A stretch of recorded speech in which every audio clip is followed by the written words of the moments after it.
ella las amarra. El silencio da nacimiento al silencio, da a luz versos de miedo.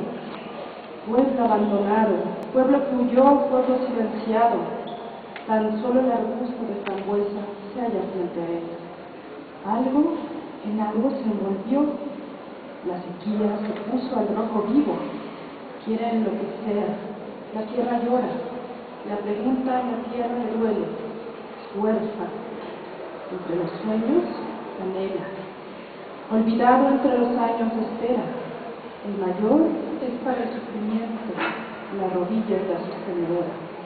Su padre fue asesinado en 1959, en un grupo de jóvenes.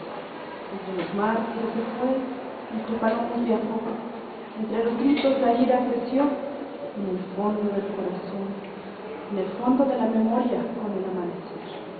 Se puso de pie y fue su palabra. Hija, procreó a hija.